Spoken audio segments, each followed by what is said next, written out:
మొదటగా ఈరోజు ఇలా మేము దగ్గరికి దేవుడు మరలా నిలవబెట్టినందుకు నేను ఎంతో దేవునికి స్తుతులు చెల్లిస్తూ ఉన్నాను. మనందరము కూడా ఒక సేవకుడిగా నాకైతే కొన్ని విషయాల్లో చాలా సంతోషం, కొన్ని విషయాల్లో కొంత బాధ నాలో ఉన్నాయి. సంతోషం ఏంటంటే మనందరము దేవుని పోలికలో ఉన్నాం అనడానికి రుజువు ఏంటంటే దేవుని చిత్తానుసారంగా మనం ప్రవర్తించటం. నాన్నగారు మరణించారని మీ అందరికీ తెలుసు.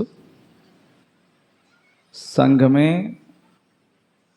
ఆత్మ సంబంధమైన కుటుంబం ఆత్మీయ తండ్రికి ఘన నివాళులు అర్పించి చివరి అంతిమ యాత్రలో నిన్న 2:12 నాన్నగారు పరలోకానికి చేరుకుంటే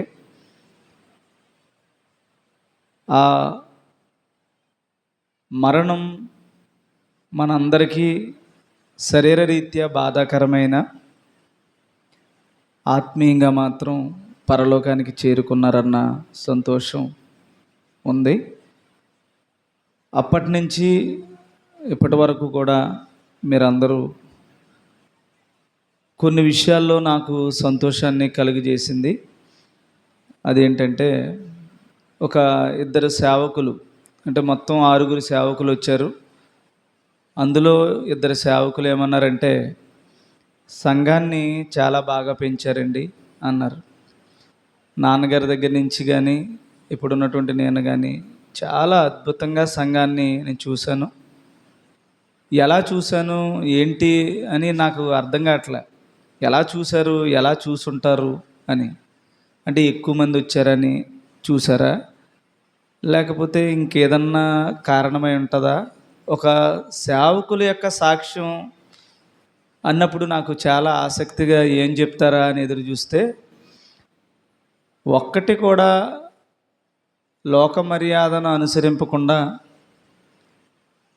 మీరు అక్కడ ఇక్కడ అలా ఉంటూ ఉన్నప్పుడు సంఘం అలా నడిపించడం అనేది నేను చూశానండి.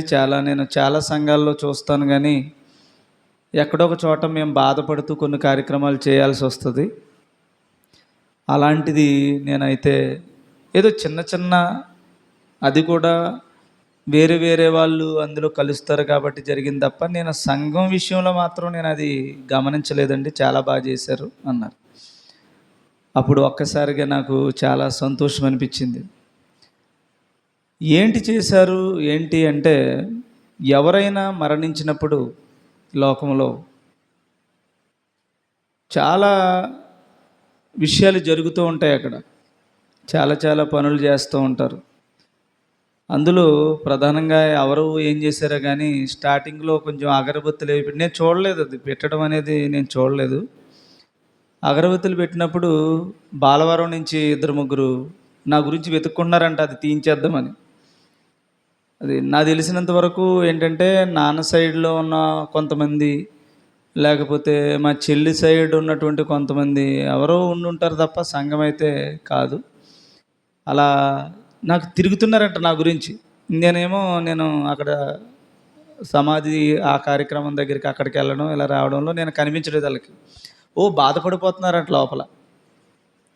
సరిగ్గా నేను వచ్చి చూసేసరికి సగం కాలిపోయి ఉంది. సరేలే అందరూ ఉన్నారు, అందులో కొంచెం నలుగురు ఉన్నప్పుడు కొంచెం అది సువాసనగా అలాగా కొంత ఉంటుందిలే అని నేను ఇంకా దాంట్లో డిస్టర్బ్ చేయలేదు.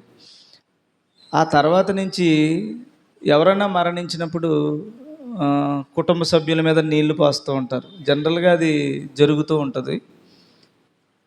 అది సంఘం కానీ మిగతా వాళ్ళు కానీ అస్సలు ఆ కార్యక్రమాన్ని అస్సలు చేయలేదు. ఈ లోపల మా చెల్లిని మాత్రం లాక్కెళ్ళి వాళ్ళ ఇంటికి వాళ్ళ సైడ్ ఉంటారు కదా, వాళ్ళు ఏదో మొత్తానికి నెత్తిమీంచి పోసారట. నాకు తెలియదు ఆ విషయం, తర్వాత తెలిసింది. సంఘం విషయం చెప్తున్నాను ఇక్కడ. అలా చాలా అద్భుతంగా దేవుని పోలికలో మీరందరూ నడిచారనేది నాకు చాలా సంతోషం అనిపించింది. ఆ చివరికి నేను వచ్చేసరికి మళ్ళీ అక్కడ సమాధి కార్యక్రమం, భూస్థాపిత కార్యక్రమం అయిపోయిన వెంటనే మళ్ళీ ఇంటికి వస్తాం కదా, వచ్చేసరికి కంపల్సరీ దీపం ఉంటుంది. దీపం వెలిగిస్తారు ఎలాంటి కుటుంబం దగ్గరైనా, ఇంచుమించుగా ఏ క్రిస్టియన్ కుటుంబాల్లో కూడా ఈ దీపం వెలిగించడం అనేది ఉంటుంది. ఆ దీపం నేను వచ్చేసరికి వెలిగించి ఉండగానే సంఘం పని కాదని తెలుసు నాకు. అప్పుడు వెంటనే మా నాని వాళ్ళ వైఫ్తో అది వెంటనే తీసేయమంటే టఫ్ మని ఊదేసింది, అంటే ఆరిపేస్తే ఆర్పడం కాదు అసలు, మొత్తం గ్లాస్ కానీ చైర్ కానీ అక్కడి నుంచి తీసేయన్నాను. తీసేయగానే కాసేపటికి సంఘ పెద్దలు అందరూ అక్కడికి వచ్చారు. ఒక్కరంటే ఒక్కరు కూడా ఇక దీపం పెట్టాలని కానీ లేదని కానీ ఏమీ లేదు. ఆ చివరి వరకు అలా నుంచున్నారు. మీకు లేట్ అవుతుంది వెళ్ళండి అన్నప్పుడే అక్కడి నుంచి అప్పుడు మూవ్ అయ్యి లేచిన తర్వాత ప్రార్థన చేశాను. అలా ఇద్దరు సేవకులు చెప్పారు. ఇంటికి వెళ్ళిన తర్వాత మా అత్తయ్య గారు వాళ్ళ కుటుంబం చెప్పారు. తర్వాత వ్యక్తిగతంగా పాస్టర్ గారు చెప్పారు. కొంతమంది ఉంటారు కదా, భలే అసలు ఎక్కడికి వెళ్ళినా ఈ తంతు ఉంటుంది కానీ ఇది ఏమీ లేకుండా దేవుని స్వరూపంలో చక్కగా సంఘాలు భలేగా ఎదిగారండి అన్నారనమాట. ఈ మాట మాత్రం నన్ను ఉక్కిరి బిక్కిరి చేస్తుంది, చాలా సంతోషంగా అనిపించింది. అలాంటి గొప్ప సంఘంగా మీరందరూ కూడా పరలోకానికి చేరుకోవడానికి సిద్ధంగా దేవుని స్వరూపంలో ఎదుగుతున్నందుకు నేను ఎంతగానో సంతోషిస్తూ ఉన్నాను. ఆ తర్వాత అంతటితో అయిపోలేదు. ఆ తర్వాత మళ్ళీ 3 రోజులు ఉండాలి అక్కడ అన్నది వచ్చింది. 3 రోజులు ఉండాలని నేను అటువైపు గది అంతా కూడా కొంచెం ఖాళీ చేసి అక్కడ మామూలుగా పడుకోవడము ఏదో సంథింగ్ అని యాడ్ చేస్తున్నాను. ఎప్పుడైతే 3 రోజులు కదలకూడదు బాబు అనగానే వెంటనే బయలుదేరేసి మళ్ళీ మామి గారిని, మామూలు కుటుంబ సభ్యులను అందరినీ తీసుకుని రాజమండ్రి వెళ్ళిపోయాను. నేను రాజమండ్రి వెళ్ళిపోగా ఒక ఆవిడ ఫోన్ చేశారు, నన్ను బాగా ప్రేమించేటువంటి ఒక ఆవిడ. అయ్యి బాబు అది చాలా అరిష్టం బాబు, అలాగ నువ్వు కీడు సంభవిస్తుంది, క్షేమం జరగదు, రోడ్ల మీద తిరుగుతున్నావు అని ఇలాగేదో బాధపడుతున్నారు అన్న తర్వాత ఆవిడికి చెప్పి అది చెప్దామంటే ఆవిడకేమో సరిగా వినబడకపోతే మళ్ళీ పక్కోళ్ళకి ఫోన్ చేసి అన్నీ చెప్పాలకి వాక్య ప్రకారం లేకపోతే నరకానికి వెళ్తారని నేను మళ్ళీ వచ్చి కలిసినప్పుడు చెప్తానని ఆవిడికి చెప్పి మళ్ళీ పొద్దుటే ఇంటికి వచ్చాను. పొద్దుటే ఇంటికి వచ్చాను. ఇంటికి వచ్చిన తర్వాత సాయంత్రం వరకు మళ్ళీ అక్కడ ఉన్నాను.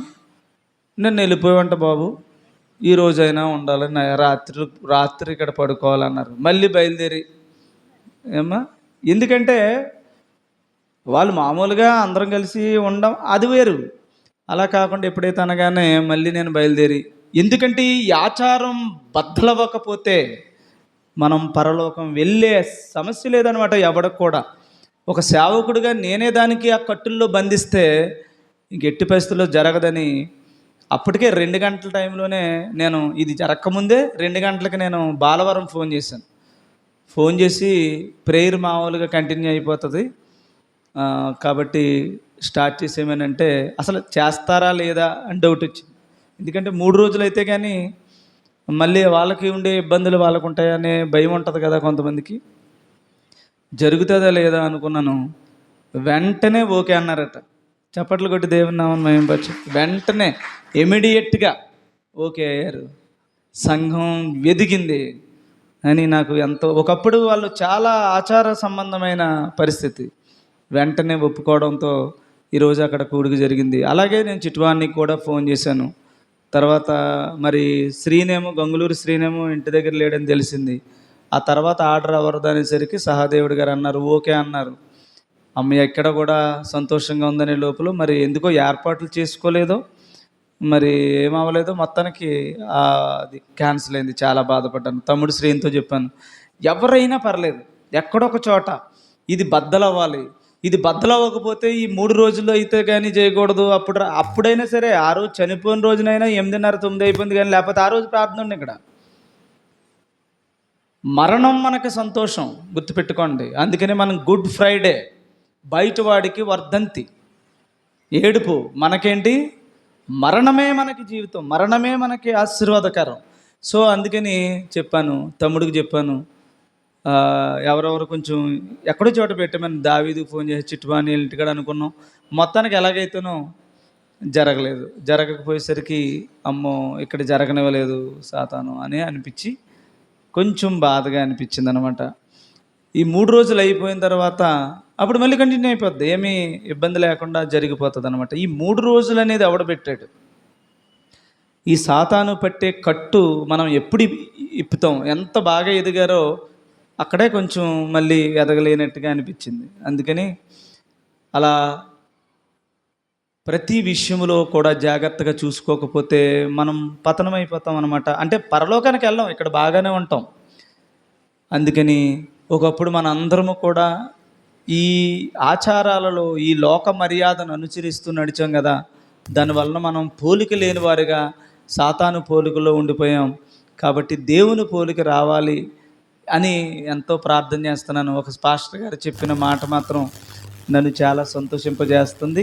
ఇంకా 90% అందరూ కూడా చాలా ఎదుగుతూ ఉన్నారు. ఇంకొక 10% ఇంకా కొంచెం ఇబ్బందులు ఉన్నాయి.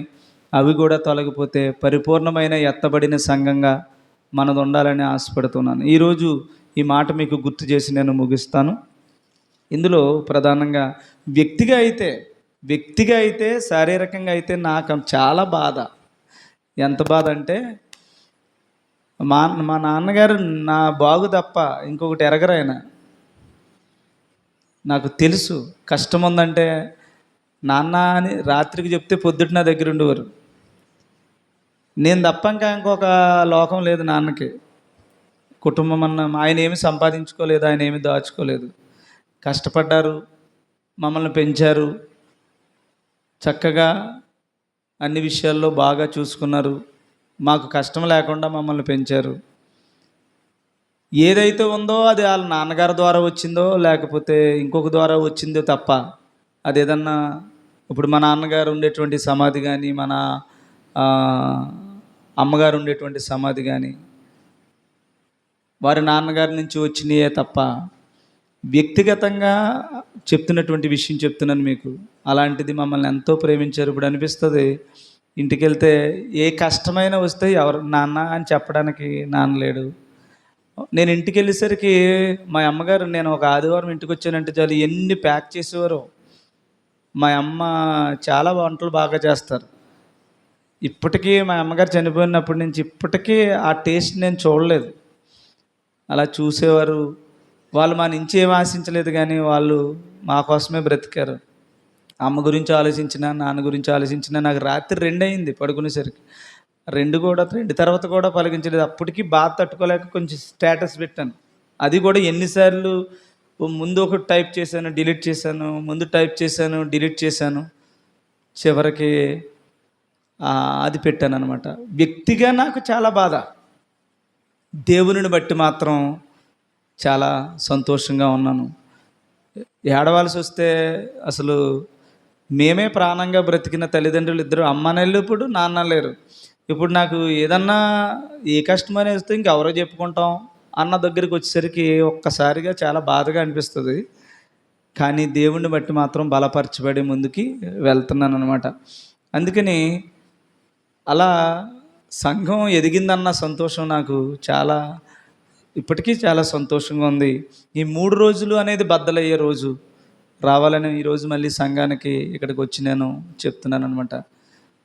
కాబట్టి మీరు అందరూ ఎదగండి. ఈరోజు ఈ మాట విన్న తర్వాత అయినా కొంచెం మీరు మనసు మార్చుకుంటారని నేను అనుకుంటున్నాను. 1 పేతురు పత్రిక 2వ అధ్యాయం 1 పేతురు పత్రిక 2వ అధ్యాయం 5వ వచనాన్ని మనం చదువుకుందాం. యేసుక్రీస్తు ద్వారా, చాలమ్మా, యేసుక్రీస్తు ద్వారా దేవునికి అనుకూలములగు ఎవరి ద్వారానట? యేసుక్రీస్తు ద్వారా. ఈ రోజున మనందరము కూడా ఆలోచించాల్సిన విషయం ఏంటంటే, ఏది మనం పొందుకున్నామన్నా అది ఎవరొకరి ద్వారా పొందుకుంటూ ఉంటాం. ఫర్ ఎగ్జాంపుల్ ఒక రేషన్ ఉందనుకోండి, రేషన్ ఇవ్వడానికి ఒక టైం ఎంతో ఉంటుంది. ఆ రేషన్ బియ్యం మీ దగ్గరికి వచ్చినప్పుడు అప్పుడు ఎవర్రా మీకు రేషన్ ఇస్తున్నారు అంటే అప్పుడు ఇదిగో పలానా వాళ్ళు ఇస్తున్నారు అంటారు. ఇప్పుడు ఇంతకీ రేషన్ ఇస్తున్నది ఎవరిస్తారు అంటే దానికి నియమించబడినటువంటి కొంతమంది ఉంటారు. అదే ఒక ఎమ్మెల్యే దగ్గరికి వెళ్ళి మీరు రేషన్ ఇవ్వండి అంటే ఎమ్మెల్యే ఇవ్వడు. ఎమ్మెల్యే కూడా ఫోన్ చేసి ఎవరి ద్వారా ఇప్పించాలి?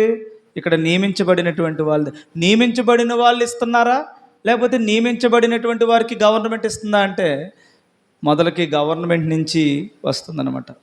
అలా ఏది పొందుకోవాలన్నా ఏదో ఒక వ్యక్తి ద్వారా మనం ఏదో ఒక విషయాన్ని మనం పొందుకుంటాం.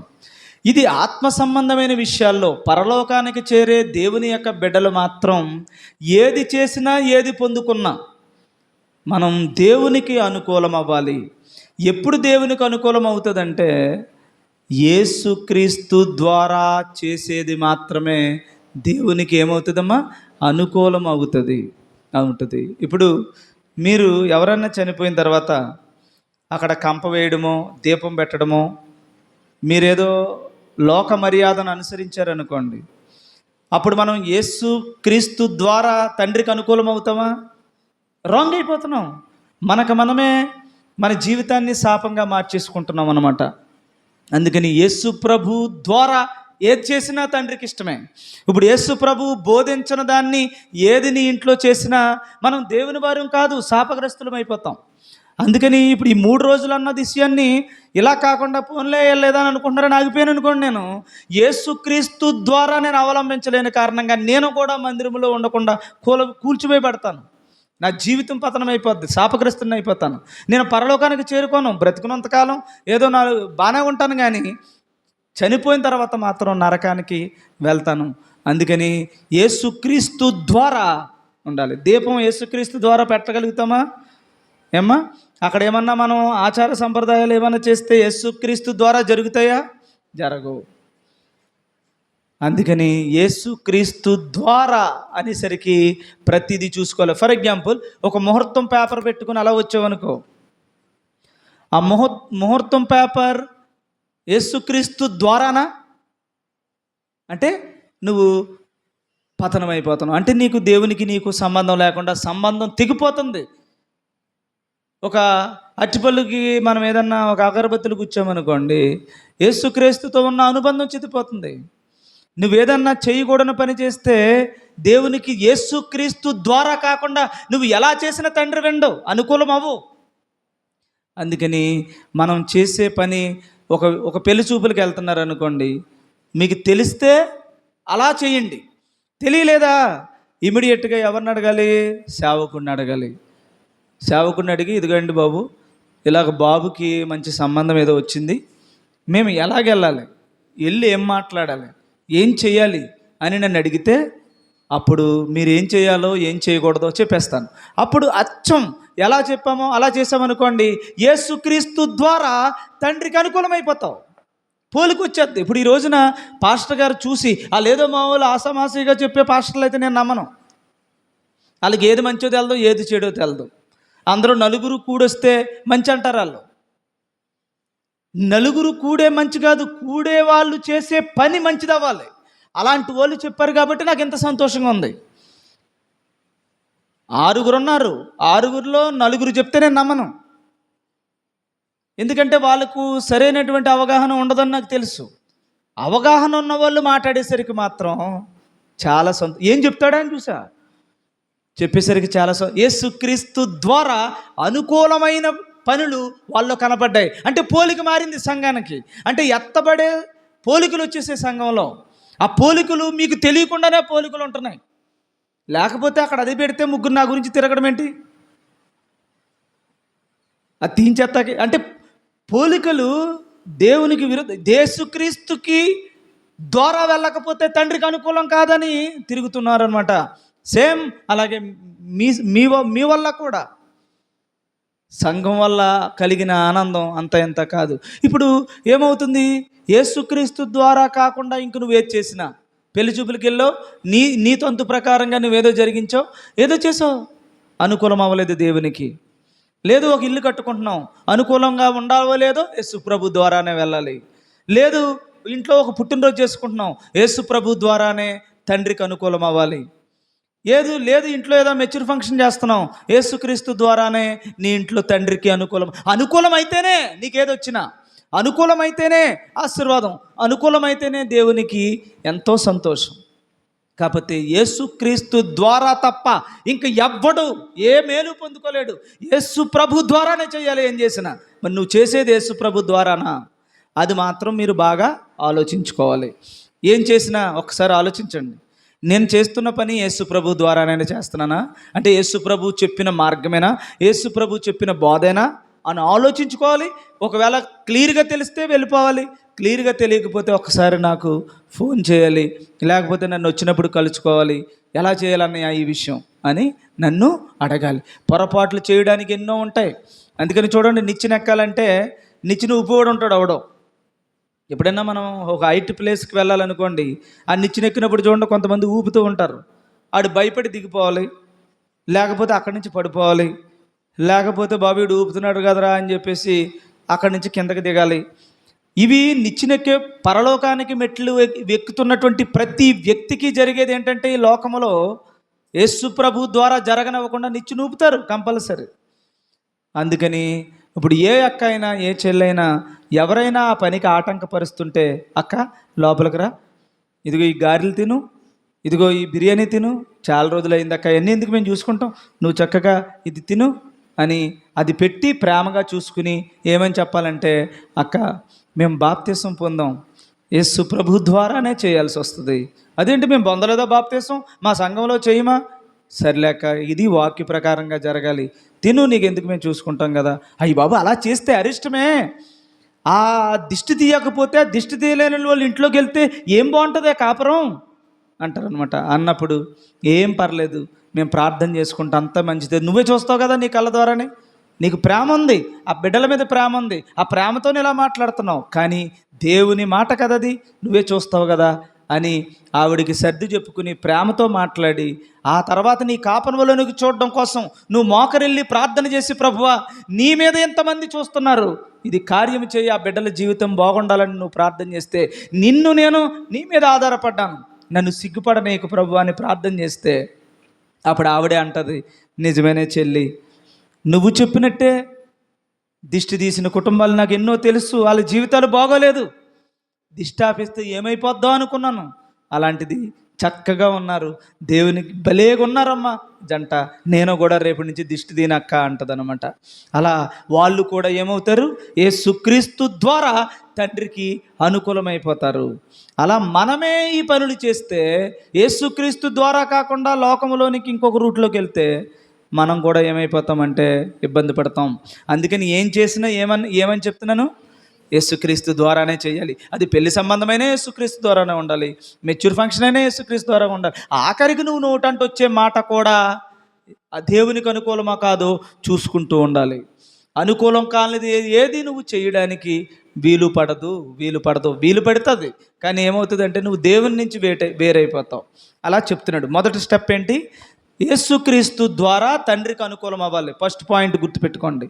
రెండో పాయింట్ ఏంటంటే, ఆత్మ సంబంధమైన బలులు అర్పించాలి. సరే, మీకు సింపుల్గా అర్థమవడం కోసం, ఆత్మ సంబంధమైన బలి అంటే ఏది, శరీర సంబంధమైన బలి అంటే ఏది చెప్పండి.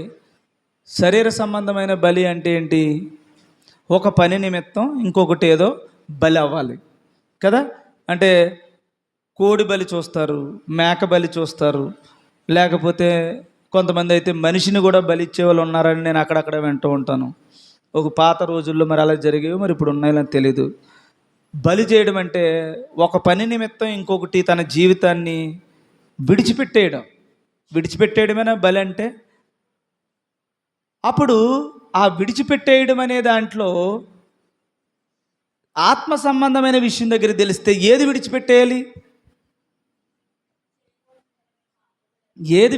ఇప్పుడు బలి అవ్వాలి దేని విషయమే అవ్వాలి, ఆత్మ సంబంధమైన విషయంలో అవ్వాలి. అప్పుడు ఏది ఆ బలి ఒకసారి చెప్పండి. ఆయనకి ఇష్టం లేని విడిచిపెట్టాలంటే ప్రాణం ఎలాగుంటుంది, నీ కష్టం వదిలేండి, నీ పక్క వాళ్ళు బతకనివ్వరా కదా, పక్క వాళ్ళు ఇప్పుడు నేను చాలామంది దగ్గర విన్నాను, అమ్మా పాపకి ఎందుకు బట్టు పెట్టావు, పెట్టకూడదు కదా చెల్లి, నీకు తెలుసు కదమ్మా అంటాను. అత్తగారు ఊరుకుంటలేదు అన్నయ్య అంట. వెంటనే అత్తగారు, అమ్మో, లేకపోతే నానో, లేకపోతే ఎవరో అంటుంది ఆ చెల్లి. అదేటమ్మా వాళ్ళకి చెప్పాలి కదా, వినట్లేదన్నయ్య అంటది. వినకపోతే మరి ఇప్పుడు ఎలాగా? ఈ బలి అర్పించటం ఎలాగ? ఇప్పుడు ఆత్మ సంబంధం. ఇప్పుడు ఆమె అంత బాధపడగా ఇప్పుడు రొట్టె తీసేసింది అనుకో, అత్తగారి మాట కాదనో, అమ్మ మాట కాదనో, నాన్న మాట కాదనో, లేకపోతే తనకి బాగా కావలసినటువంటి వారు, గట్టిగా కుటుంబంలో నిలబడినటువంటి వాళ్ళు కాదనో బొట్టు తీసింది అనుకుందాం. ఇప్పుడు ఆమెని ఎలా ఉంటుంది పరిస్థితి? అమ్మ తిడుతుంది, అత్తగారు తిడుతుంది, అందరూ తిడతారు. పొరపాటున ఆ రోజే జ్వరం వచ్చింది అనుకో కుర్రోడికి, నేను చెప్పాను బొట్టు తీయొద్దని అని ఆమె మీద అన్ని అనరాని మాటలు అంటుంటే, అయినా పర్లేదు, నన్ను ఏమనుకుంటారో పర్లేదు, నన్ను కొట్టినా పర్లేదు, తిట్టినా పర్లేదు, బొట్టు మాత్రం పెట్టొద్దు అని అనుకుంటే తల్లి. ఇప్పుడు ఇది బలి ఎలా ఉంటుంది? ఇది దేవుని యొక్క మాట నెరవేర్చుట కొరకు యేసుక్రీస్తు ద్వారా నా తండ్రికి అనుకూలమైన పని చేసినందుకు ఈమెకి ఎలాగుంటుంది? ఇక్కడ చాలా బలిస్తే ఎలాంటి పరిస్థితి ఉంటుందో చంపేసుకుందాన్ని. ఆ పాపపు రోత జీవితాన్ని విడిచిపెట్టేసింది ఉంది. అదే ఇప్పుడు ఒక ఇల్లు కట్టుకుంటున్నాం, శంకుస్థాపన చేస్తే పాస్టర్ గారు వచ్చే లోపల కొన్ని అలా నవధాన్యాలు జల్లే అన్నాడు అనుకోండి. అలా జల్లిస్తే ఎంతోమంది ఉన్నప్పుడు ఏం చేస్తారు, అక్కడ కొంచెం కార్యక్రమాన్ని కొంచెం అటు ఇటు మారుస్తూ ఉంటారు. కొన్ని చోట్ల నేను వెళ్ళేసరికి కొన్ని కనపడుతూ ఉంటాయి. ఏమ్మ ఎలా చేసావంటే, పెద్దమ్మ ఏదో చెప్తే నేను ఏం చేస్తానంటే, అమ్మ నువ్వు నన్ను చంపేస్తే చంపేయండి అని నువ్వు అక్కడే కూర్చుంటే చేసేవారా? నన్ను చంపించేయండి, ఏం చేసినా ఇల్లు కట్టుకుంటుంది నువ్వు, నీకు కావాల్సిన వాళ్ళే. దేవునికి విరుద్ధంగా ఏమీ జరగకూడదని అక్కడ నువ్వు కూర్చుంటే చేస్తారా? కానీ పోన్లాళ్ళు ఏమనుకుంటారని నీ ప్రాణాన్ని మీదకి నువ్వేం తెచ్చుకున్నావంటే యేసుక్రీస్తు ద్వారా తండ్రికి అనుకూలమైన పని చేయలేకపోయావు. అందుకని ఇలాంటివి దేవుని పని చెయ్యాలంటే ఆల్మోస్ట్ మన అందరము కూడా ఎంతో కష్టపడాలి. ప్రతి ఇంటిలోనే జరుగుద్ది ఈ వేదన. అందుకని పోన్లే అని సరిపెట్టేస్తావు అనమాట. నీకు చేయకూడదని తెలిసినా చేస్తావు. సో అలా చేస్తేనట మీరు ఆత్మ సంబంధమైన బలులు దేవునికి, ఒకప్పుడైతే మేకనో గొర్రెనో ఇంకొకటో దేవునికి బలిచ్చేవారు. ఇప్పుడైతే నువ్వే సజీవ యాగంగా మిమ్మల్ని మీరు దేవునికి సమర్పించుకోవాలి, అర్పణ చెయ్యాలి. ఎలాంటి ద్వారా? దేవుని పనులు చేసినప్పుడు వచ్చే ఇబ్బందుల ద్వారా నీవు దేవునికి అర్పించుకోవాలి. ఆ అర్పించుకున్నట్టు ద్వారా నీ జీవితంలో కలిగే ఆ బాధలను, ఇబ్బందులను నువ్వు భరించుట ద్వారా నువ్వు ఏడ్చుటలో ఆ తండ్రికి నువ్వు ఎంతో ఇష్టమై నీకు ఇస్తాడు రేపొద్దున్న పరలోకం. కాబట్టి ఆత్మ సంబంధమైన బలులు అర్పించాలి. అంటే ఎక్కడ ఈ అవకాశం ఉంటుందో అక్కడే నీకేముంటుంది? కష్టం ఉంటుంది. అందుకని జాగ్రత్తగా పనిచేయాలి. ఇప్పుడు నేను ఎన్ని చేస్తున్నాను, నాకు ఎన్ని ఉంటాయి అనుకుంటున్నారు? నన్ను కాదని ఎన్ని ఉంటాయి అనుకుంటున్నారు? అలా చెయ్యకపోతే ఎన్ని మాటలు పడాల్సి వస్తుంది అనుకుంటున్నారు? చాలా జరుగుతాయి. వాళ్ళ తోబుట్టువుల నుంచి వస్తాయి, వాళ్ళ యొక్క అన్నదమ్ముల నుంచి వస్తాయి, అన్నదమ్ముల మీద బిడ్డల మీద నుంచి వస్తాయి. ప్రతి విషయంలోనే ఇబ్బంది వస్తుంది. ఏమైనా సరే నో వే, అంతే, దట్స్ ఇట్. యాజ్ ఏ పెద్ద కొడుకుగా నేను చెప్తున్నాను, ఇక్కడ ఎలా జరగడానికి వీల్లేదు, అంతే. జరగదంటే ఇంకా జరగడానికి వీల్లేదు. నా పరిధిలో ఎట్టి పరిస్థితిలో జరగడానికి వీల్లేదు. కూర్చుంటేనే అవుద్ది. కూర్చోపోతే నాకు పెదనాన్నగారు అబ్బాయి కావాలి, చిన్నాన్నగారు అబ్బాయి కావాలి, అక్క కావాలి, చెల్లి కావాలి, వాళ్ళ మాట కావాలి, వీళ్ళ మాటకాలు కావాలంటే మొత్తం జీవితం అంతా కూడా పతనం అయిపోద్ది. వాళ్ళు కూడా ఒక రోజు మారాలి, అంతే. అక్కడ వద్దంటానా, మళ్ళీ తర్వాత రోజు వెళ్ళి బాప ఎలా ఉన్నావు, ఏం బాగుంటున్నారా అంటే ఏది ఇష్టం లేదు నీకు, అలా అంటుంది అనమాట. అలాగే మనకు బాప అంటానమాట, నేను బాప అంటాను. అప్పుడు చెయ్యల మీద వేసుకుంటాను, తీసుకుని ప్రేమగా చూస్తాను, అన్నీ చేస్తాను. ఈ మధ్యన ఏంటి పళ్ళు మొత్తం ఊడిపోయాయి అంటాను. పళ్ళు మొత్తం ఊడిపోయాయి అంటే అప్పుడు డైవర్ట్ అయిపోద్ది. ఇంకా డైవర్ట్ అయిపోయి ఊడిపోయింది, మొన్న తగిలింది, మొన్న రమ్మన్నాను వచ్చావు మా ఇంటికి అంటుంది అనమాట. అలాగా ప్రేమగా మళ్ళీ బాపనే కాపాడుకోవాలి. అలాగని మనం విరోధులుగా ఉండకూడదు కదా. అలాగ మళ్ళీ బాపని కాపాడుకోవాలి, లేకపోతే చెల్లిని కాపాడుకోవాలి, ఇంకొకరిని కాపాడుకోవాలి. కానీ అక్కడ మాత్రం వెరీ స్ట్రాంగ్. ఎందుకంటే దేవునికి అనుకూలం మొత్తం నీ జీవితం పతనం అయిపోద్ది, వాళ్ళ జీవితం పతనం అయిపోద్ది నువ్వు ఒప్పుకోవడం వలన. ఇంకో విషయం చెప్పనా మీకు, పల్లకడియంలో ఉన్నటువంటి యవన బిడ్డలట, మా ఊర్లో ఈరోజు నేను అంతా అక్కడే ఉన్నాను, అక్కడ ఉంటే ఆ పంచాయతీ వాళ్ళని పిలిపించి కొంచెం డ్రైనేజ్ క్లీన్ చేద్దాం, అసలు ఇదేంటిది పంచాయతీ వాళ్ళు రావాలి కదా, ఇదేంటిది ఈ ఏరియాకి రారాళ్ళు అక్కడక్కడే చేస్తారా, యాజ్ ఏ డ్యూటీ వాళ్ళందరూ చేయాలి కదా అని చెప్పేసి నేను వెంటనే వైస్ ప్రెసిడెంట్ నుంచి ప్రెసిడెంట్కి మొత్తం అందరూ ఫోన్ చేయించాను. ఫోన్ చేస్తే ఈ లోపల నా దగ్గర ఒక 2-3 అలా ఉన్నప్పుడు పల్లకడియంలో ఉన్నటువంటి యవన బిడ్డలట నా గురించి చాలా మంచిగా చెప్తున్నారట. మంచిగా చెప్తున్నారని నలుగురు చెడ్డోళ్ళు వచ్చారు. వాళ్ళని తెలుసు కదా, వచ్చి ఇలా చాలా గొప్పగా చెప్తున్నారు, మా అన్నయ్య చాలా మంచి మాటలు చెప్తాడు, మిమ్మల్ని ఇలా చేయొద్దని చెప్తాడు అని చెప్పారు. చెప్తే నాకు ఒక్కసారిగా నాకు ఆనందం వచ్చేస్తుంది. ఎవరో తమ్ముళ్ళు, ఎవరు చెప్తున్నారు, అదేదో ఎక్కడో ఊరు, వీళ్ళేమో ఎక్కడో మనుషులు. అంటే నేను అక్కడక్కడ చెప్పిన వాళ్ళకు చెప్పినటువంటి మాటలు వాళ్ళ గుండెల్లో మంచిగా ఉన్న యేసుక్రీస్తు ద్వారా దేవునికి అనుకూలమైన తమ్ముళ్ళు ఎవరున్నారు అని నాకు ఒక్కసారిగా చాలా సంతోషం వచ్చి వాళ్ళకు కూడా వాక్యం చెప్తే వాళ్ళు కూడా ఎంతో చక్కగా దేవుని మాటలు విన్నారనమాట. నాకు ఎంత సంతోషం వచ్చిందో ఆ తమ్ముళ్ళు ఎవరో దేవుళ్ళో ఎదిగినటువంటి వాళ్ళు ఎంతో నా గురించి ఏదో గొప్పగా చెప్పారని కాదు, అదే నా గురించి అదే తమ్ముళ్ళు బుర్ర తినేస్తాడండి బాబు, చంపుకు తినేస్తాడండి, వెళ్ళామంటే బాబు ఎక్కడన్నా అంటే బుర్ర తినేస్తాడు, అందుకే తప్పించుకుని తిరుగుతానని ఏదన్నా తమ్ముడు చెప్పాడని నా దగ్గర చెప్పాడు అనుకోండి, అప్పుడు ఎలా ఉంటుంది నాకు? అలా చెప్పలేదా తమ్ముళ్ళు ఎవరో? ఆ తమ్ముళ్ళు ఎవరో ఏం చెప్పారంటే, అన్నయ్య వచ్చాక చాలామంది యవన బిడ్డలు చక్కగా ప్రార్థనకు వస్తున్నారని, మంచిగా కొంతమంది మానేశారని ఇలా చెప్తున్నారు. చెప్తుంటే నాకు చాలా సంతోషం అనిపించింది. ఆ తమ్ముళ్ళు ఎవరో చాలా సంతోషం అనిపించింది. అలాగని నా గురించి అందరూ అలాగ చెప్తారని నేను అనుకోవట్లేదు, కానీ క్రీస్తుకు అవతలు ఉంటారు కొంతమంది, వీళ్ళైతే క్రీస్తుల్లో దేవునికి అనుకూలమైనటువంటి మాట చెప్పారు. వాళ్ళ ద్వారా కొంతమంది రక్షింపబడుతున్నారు. అక్కడ వీళ్ళు చెప్పే మాటల ద్వారా, కొంతమంది చెప్పే మాటల ద్వారా రక్షింపబడిన వాడు కూడా పతనమైపోతాడు. అలా చెప్తాడు అన్నాడు అనుకోండి, ఆటోమేటిక్గా ఏమవుద్దంటే వాడి విశ్వాసం సన్నగిల్లి వాడి జీవితం నాశనం అయిపోద్ది.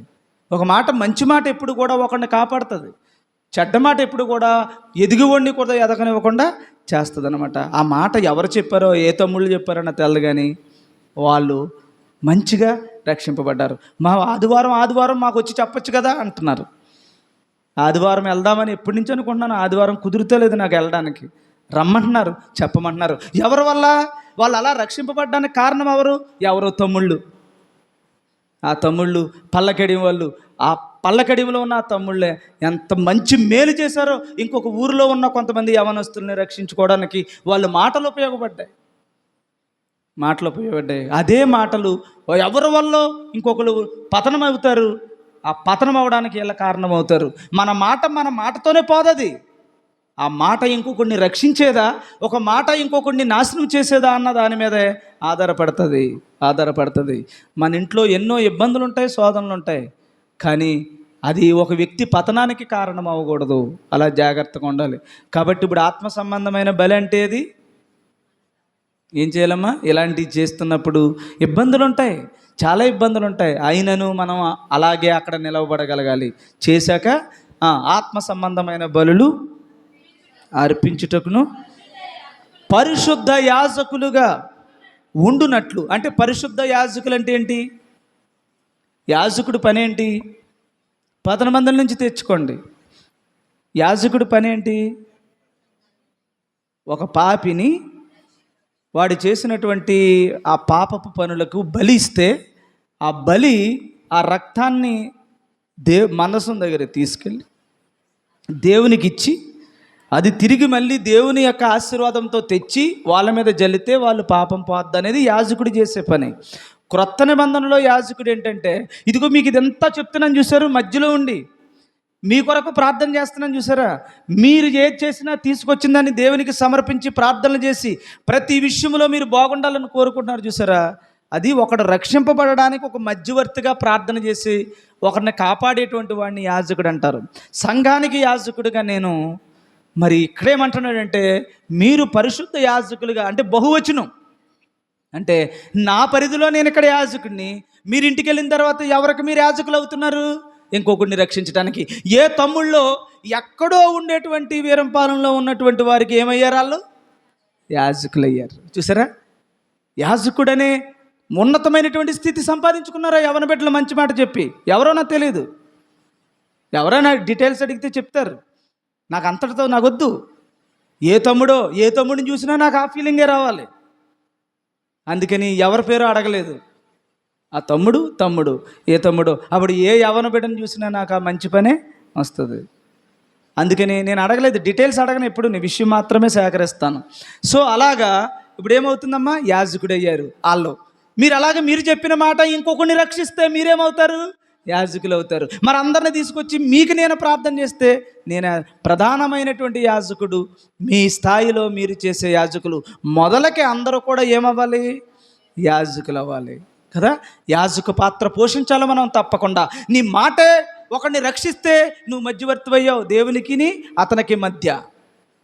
ఏమ్మా అలాగ మీరు యాజకులు అవ్వాలి. తర్వాత మీరును సజీవమైన రాళ్ళు.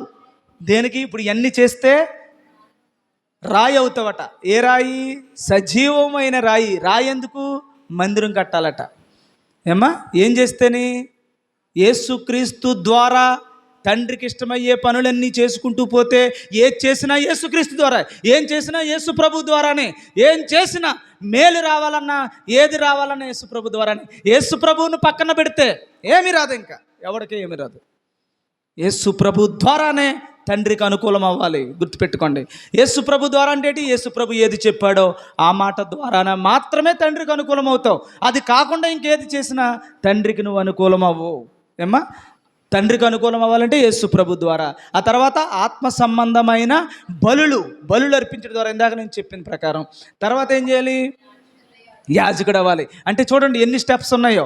యేసు ప్రభు ద్వారా తండ్రికి అనుకూలమయ్యే పనులు చేస్తూ, మళ్ళీ ఆత్మ సంబంధమైన బలులు అంటే ఈ చేసేటప్పుడు నువ్వు ఎలాగుంటుందంటే బలిగా నీ జీవితాన్ని అర్పణగా పెట్టాల్సి వస్తుంది. కష్టంగా ఉంటుంది, ఇబ్బందిగా ఉంటుంది, ఎదురుగా చైన్ ఉంటుంది, తీయకూడదు.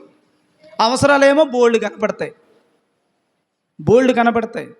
ఎవరో అక్కడ కానుక పెట్టారు, ఎవరో ఆ దాంట్లో ఎవరో పెట్టారు, నాకు కూడా తెలియదు అది పెట్టినట్టు. ఏమా ఏ చెల్లెళ్ళు వచ్చి చెప్పారు నాకు, అన్నయ్య అక్కడ ఉంది అని చెప్పి. ఇప్పుడు నాకు చెప్పకుండా వాళ్ళు తీసేసుకోవచ్చు కదా. ఇప్పుడు ఎవరు చూసారేది అక్కడ ఎవరో పెడతారని ఎవరు అనుకోరు కదా. వాళ్ళు తీసేసుకుని ఉంటే ఏమైపోతారు? ఇప్పుడు వారు బ్రతికేమైపోయాను, వాళ్ళ జీవితం ఏమైపోయాను. ఇప్పుడు అది ఉండగానే ఏదో ఒకటి చిన్నదో పెద్ద మొత్తానికి ఏదో చిన్నది అవసరం తీరుతుంది అనేది ఆలోచన వస్తే వాళ్ళ జీవితం ఏమైపోయాను? యేసుక్రీస్తు ద్వారా తండ్రికి అనుకూలం అవ్వాలనుకున్నారు కాబట్టి ఆ విషయం నాకు చెప్పారు. చెప్పగానే అది అక్కడ ఎవరిదో మొత్తానికి తీసుకోవడం జరిగింది కదా. ఇప్పుడు అలా చెప్పలేని క్రమంలో ఎవరో ఏమో ఇందులో ఎన్నోసార్లు ఏవో పొరపాట్లు జరుగుతాయి. ఇప్పుడు అది రూపాయి కావచ్చు, పావలా కావచ్చు, లేకపోతే 100 కావచ్చు, 200 కావచ్చు, 500 కావచ్చు. కానీ వాడి జీవితంలో ఏమైపోద్ది? ఇప్పుడు ఇదంతా ఎప్పటికీ క్రీస్తు ద్వారా అనుకూలం అవ్వు, శాపగ్రస్తుడు అయిపోతావు. ఈ క్రమంలో నీ జీవితం అంతా కూడా అన్యాయం అయిపోద్ది కదా. అయిపోద్దా లేదా? అయిపోద్ది. అలాంటి చెల్లెళ్ళు నా దగ్గర లేరు, అలాంటి తమ్ముళ్ళు నా దగ్గర లేరు, అలాంటి ఎవ్వరూ లేరు. ఉంటే అక్కడక్కడ ఉన్నా వాళ్ళు బాగుండాలి, వాళ్ళ మీద ఏ శాపం రాకూడదని ప్రార్థన చేస్తున్నాను. అంటే ఇప్పుడు ఏదో ఎగ్జాంపుల్ వచ్చింది కాబట్టి చెప్పాను అంతే. అలాగట ఏం చేయాలి? మనం యాజకులం అవ్వాలి. యాజకులం అయిన తర్వాత మనం షేప్ ఏమవుతుందంటే రాయి అవుతాం. ఏ రాయట?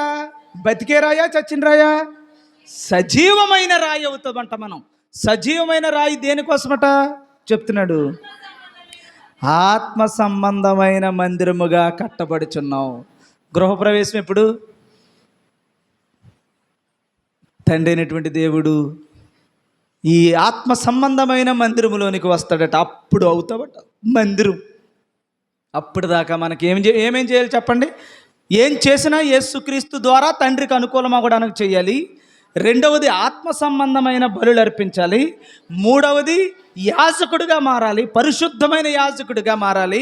ఏది పడితే అది చెప్పకూడదు. దేవునికి ఏం చేసినా దేవునికి స్తోత్రం అనకూడదు మనం. అందుకనే పరిశుద్ధం అనే మాట వాడాడు అక్కడ. దేవుడు చెప్పిన మాటల ప్రకారంగా మాత్రమే యాజకుడిగా ఉండి అర్పించాలి. ఏం చేసినా దేవుని స్తోత్రం అన్నాం అనుకోండి, పరిశుద్ధమైన యాజకుడు బాబు, మళ్ళీ అన్యాయం అయిపోద్ది. అందులో యాజకుడిగా మారాలి. తర్వాత ఏంటి? అప్పుడు రాయి అవుతావు, సజీవమైన రావిగా. అప్పుడు అందరూ మనం అదే అయితే ఈ సంఘం అంతా కలిస్తే ఏమవుద్ది? అప్పుడు ఒక మందిరం అయిపోద్ది. ఆ మందిరంలో రేపొద్దున తండ్రి అయినటువంటి దేవుడు డోర్ దగ్గరికి వచ్చి తలుపు కొడతాడు. అప్పుడు ఆయన యందు నీవును, నీ యందు ఆయనను ఉంటారు. అప్పుడు అంతకంటే సంతోషకరమైన మన జీవితం, ఈ ప్రపంచమే నీది, ఆయన ఆస్తే నీది. ఆయన ఎలా ఉన్నాడు నువ్వు అలాగుంటావు. దేవుని స్వరూపం పోలిక నీ జీవితంలోకి వచ్చేస్తుంది. దీనికోసం ఏం చేయాలంటే మనం అందరం ఏం చేయాలి? ఏం చేసినా యేసు ప్రభు ద్వారానే చెయ్యాలి. గుర్తుపెట్టుకోండి. ఒక మాట మాట్లాడినా యేసు ప్రభు ద్వారానే తండ్రికి అనుకూలం అవ్వాలి. నువ్వు మాట్లాడుతున్న మాట తండ్రికి అనుకూలమో కాదో చూసుకోండి. అది యేసు ప్రభు ద్వారానే అయి ఉండాలి. అంటే యేసు ప్రభు చెప్పినట్టుగానే ఉన్నావా, అప్పుడు తండ్రికి నువ్వు అనుకూలం అవుతావు. గుర్తుపెట్టుకో. మనం ఇష్టం వచ్చినట్టు మాట్లాడేస్తుంటాం నోటంట. నేను దేవునికి అనుకూలం అవుతానా, భ్రష్టుని అవుతామా? ఇప్పుడు ఈ రోజుకున్నాం, రేపన్న తర్వాత రాయి ఏమవుతుంది? మళ్ళీ మందిరంలో ఉన్న రాయి ఈ రోజుటికి నువ్వు దేవుని మందిరం. అలాగ మెట్టి దాటిన తర్వాత ఏ భూతో మాట్లాడావనుకో, మళ్ళీ మందిరంలో ఉన్న రాయి మళ్ళీ పోద్ది. అర్థమవుతుందా? నువ్వు ఎప్పటి వరకు ఉంటావో ఈ పూటకు నువ్వు నీతిమంతుడివి. మళ్ళీ ఏదో మాట మాట్లాడావనుకో, మళ్ళీ నువ్వు దేవుని మందిరంలో లేవు. ఉంటావు, దేవుని మందిరంలోనే ఉంటావు, సజీవమైనటువంటి మందిరంలో ఉండవు. అందుకని ఎప్పుడు దాకా కాపాడుకోవాలి ఇది? యేసు ప్రభు రాకడ వచ్చేంత వరకు కూడా మాటలో కానీ, చూపులో కానీ, క్రియలలో కానీ ఎక్కడైనా సరే యేసు క్రీస్తు ద్వారా మాత్రమే తండ్రికి అనుకూలం అవ్వాలి. ఇది మాత్రం బాగా గుర్తుపెట్టుకోండి. అందుకని నేను ఎక్కడికి వెళ్ళినా ఏం చేసినా ఇదే యేసు క్రీస్తు ద్వారా జరగడానికి చూస్తాను. అది అక్కడ ఒక మాట పడినా, అది అక్కడ భార్య అయినా కావచ్చు, పిల్లలైనా కావచ్చు, లేకపోతే సంఘమైనా కావచ్చు, తోబుట్టువులైనా కావచ్చు, ఎక్కడైనా సరే యేసుక్రీస్తు ద్వారా పరిపాలించబడడానికి చూస్తాం. ఇప్పటి వరకు రేపొద్దుట నేనేమై మళ్ళీ కొద్ది అటు ఇటు మారితే నేను కూడా సజీవమైన రాయిగా ఏముంటానా, కఠినమైన రాయిగా అయిపోతానా, మాంసంగా ఉంటానా? అందుకనే దేవుళ్ళు మాటలు ఏమని చెప్పాడంటే, రాతి హృదయం కాకుండా, అంటే ఏంటట, ఆత్మ సంబంధమైన రాయి. లేకపోతే రాతి అంటే ఏంటి? ప్రాణము లేని రాయి అయిపోతావు అంటున్నాడు అనమాట. దాని అర్థమైందమ్మా మీకు? నా యొక్క హృదయాన్ని రాతి హృదయం నుండి మాంస హృదయంగా మార్చు, అంటే ఆత్మ సంబంధమైన హృదయంగా మార్చు అని. కాబట్టి మీ అందరి ఎడల నేను ఎంతో సంతోషిస్తున్నాను. శారీరకంగా అయితే నాకు కూడా ఎలాగుంటుంది? అమ్మ లేడు, నాన్న లేడని బాధ ఉంటుందో ఉండదా? వీడికేంటి అసలు కళ్ళని నీళ్ళు రావు అంటే అనిపిస్తుంది కదా. జనరల్గా ఇప్పుడు ఎవరన్నా చనిపోయినప్పుడు అలా ఏడుస్తున్న వాళ్ళు ఉంటారా? అక్కడ ఏడవకుండా అవి పనులు చక్కబెడుతున్నారు అనుకోండి, మనకేమనిపిస్తుంది? మామూలు మనుషులుగా ఏమనిపిస్తుంది?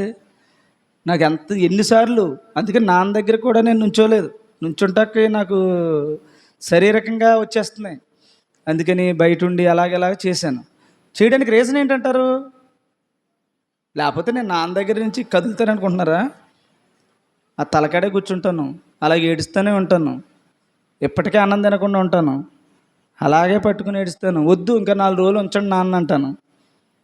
మీకంటే ఎక్కువగా నాకు ఎంతో ప్రేమ ఉంది. అలా చెప్తుంటేనే నాకు కళ్ళని నీళ్ళు వస్తుంటాయి. ఇంకా ఆయన్ని అనుభవిస్తున్న, ఆయన నా జీవితంలో ఆయన చేసినవన్నీ గుర్తెట్టుకుంటే ఎలా ఉంటుంది?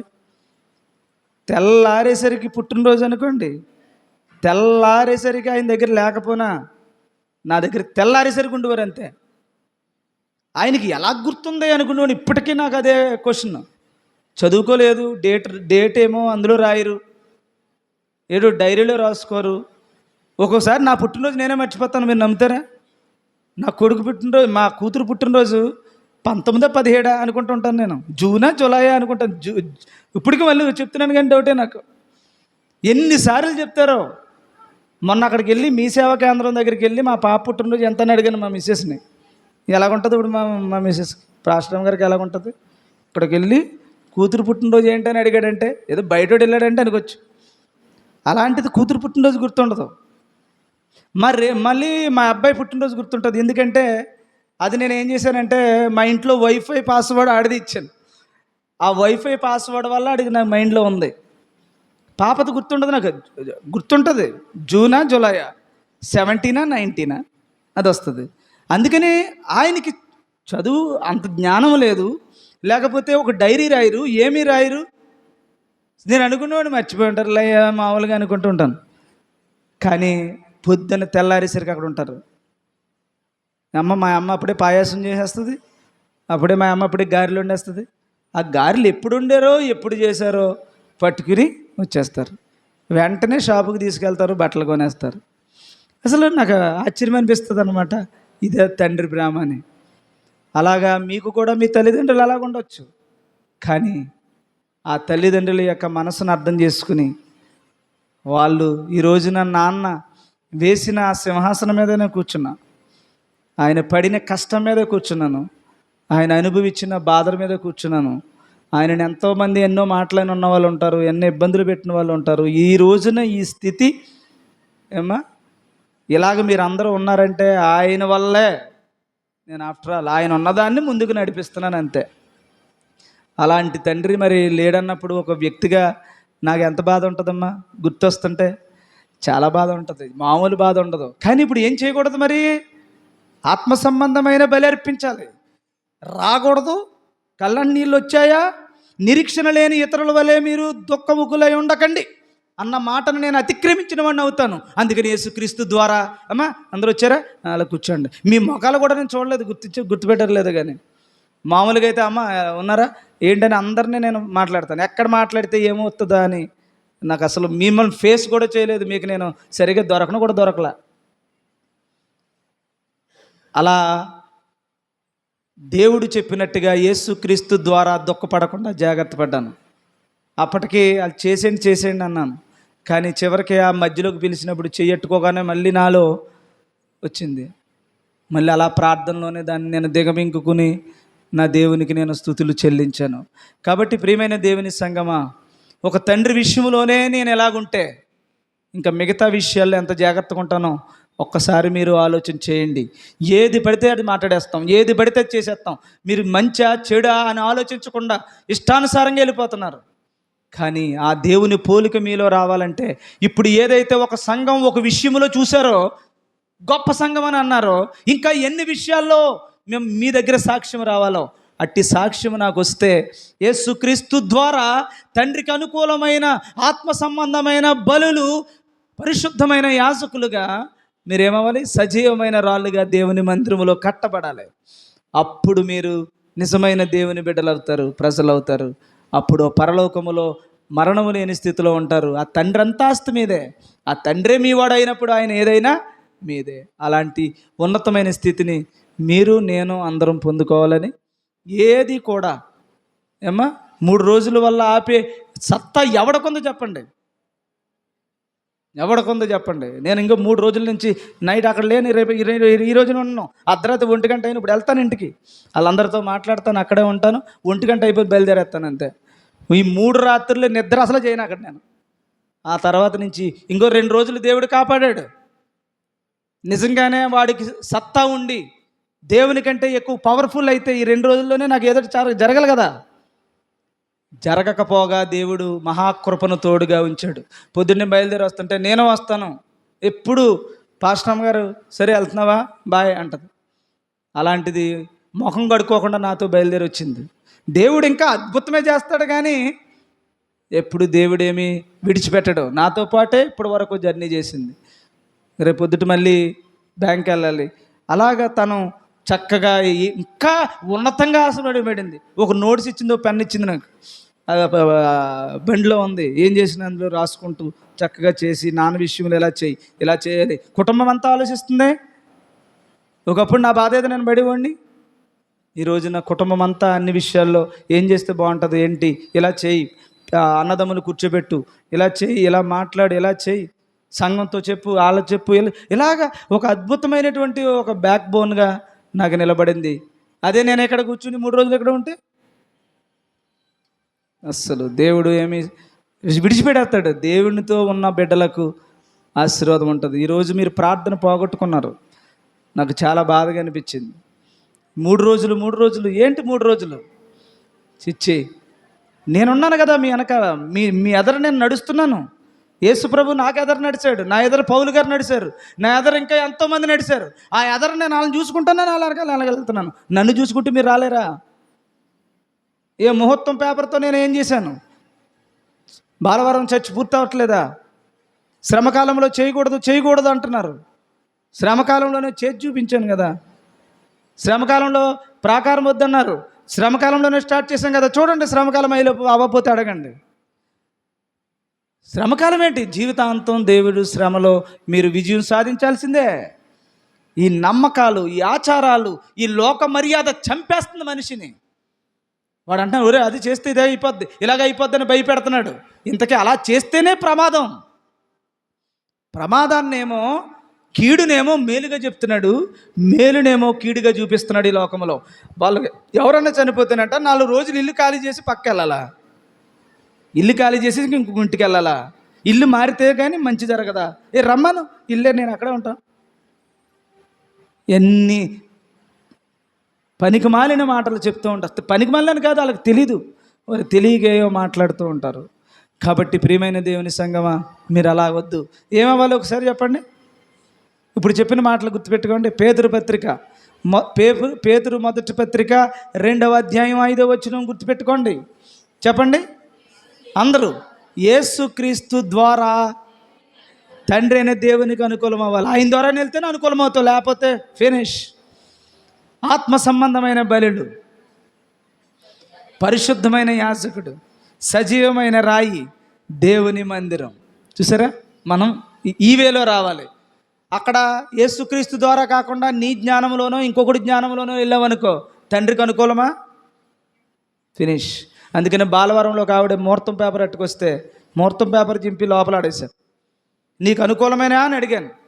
అమ్మా, ఇది నీకు అనుకూలమేనా? నువ్వేదో ఎంతో కష్టపడి ఏవో ఎక్కడెక్కడికి వెళ్ళి పెట్టుకుని వచ్చి ఉంటావు, చెప్పు, నీకు అనుకూలమేనా? వాక్యానుసారం అయితే కరెక్ట్ కాదు అని చెప్పా. చెప్తే ఆవిడ అంది, అలా ఆయన ఎంక చూసింది, అలా ఆయన నా ఎంక చూశాడు, ఆవిడేమో ఇంకొకరు ఎంక చూశారు. చెప్పండి అమ్మా దేవునికి అని నేను ఇంకా కొంచెం గట్టిగా చెప్పాను. మీ ఇష్టమేంటి అన్నారు. అంతే, టప్ అని చింపేసి వాళ్ళ ఎదురుగుండా వేసేసి అప్పుడు ప్రార్థన చేసి వాళ్ళు ఎంతో ముహూర్తం పెట్టుకున్నారు. ఓ పావుగంట గ్యాప్ ఇచ్చి అప్పుడు చేశాను. అనుకూలమైంది. ఇల్లు కట్టేసుకున్నారు చక్కగా. కింద కట్టేయటమే కాదు, మళ్ళీ పైన కట్టేశారు. పైన కట్టేసిన తర్వాత పైన ఎట్టని ప్రార్థన మొన్న. ఏమ్మా, ముహూర్తం పేపర్ చింపేశా, దేవుడు ఆపేశాడా? ఇంకా బాగా జరిగింది బాబు అన్నారు. ఇంకా బాగా జరిగింది. మేము అనుకున్నాం అసలు ఈ కింద స్థాయి అనుకున్నాం, పైకి వెళ్ళింది. అంతేకాదు, నా పిల్లలు బాగున్నారు, నా కుటుంబం బాగుంది, కాపురానికి వెళ్ళలేని నా కూతురు జీవితం బాగుపడింది, ఇలాగ ఎన్నో చెప్పారు. చెప్తే నాకు అసలు సంతోషం అనిపించింది. చింపకపోయింటే దేవుని నమ్ముకున్న వాళ్ళకి కొన్ని కుదరవు, కొన్ని కావలిస్తే యేసుక్రీస్తు ద్వారానే కావాలి. వద్దనుకుంటే ఏమ్మా, అది యేసుక్రీస్తు ద్వారానే వద్దనుకోవాలి. అంతే తప్ప మన ఇష్టం కానీ లోకం ఇష్టం కానీ. ఒక్క క్షణం మీరు ఏది చేసే ముందైనా నేనున్నాను మీకు. ఒకసారి నాకు ఫోన్ చేయండి. ఫోన్ చేస్తే తప్పకుండా రైట్ ఆర్ రాంగ్ చెప్తాను, దాన్ని బట్టి వెళ్ళిపోండి. అంతే. కాదు కూడదని ముందుకు గెంటెత్తారు ఎవరొకరు. మీరు అలా అజ్ఞానంగా ఎందులోనూ అడుగు పెట్టకండి. ఒక రూట్ మారిపోయినా అడుగుతారు, ఇలాగ వెళ్ళాలి, ఇలాగే వెళ్తుంది బాబు అని. ఇక్కడికి వచ్చేసరికి మాత్రం ఎవరిని అడగకుండా వెళ్ళిపోతున్నారు. అలా చేయొద్దు. దేవుడు మరి నా గురించి, నా కుటుంబం గురించి, మరి అన్ని విషయాల్లో ప్రార్థన చేయాలని మిమ్మల్ని అందరినీ కోరుతూ దేవుడి కొద్ది మాటలను మీలో ఫలింపచేయను గాక. ఆమేన్. పరిశుద్ధుడా, ప్రేమ కలిగిన తండ్రి, నీకు వందనాలు నాయన, స్తోత్రం.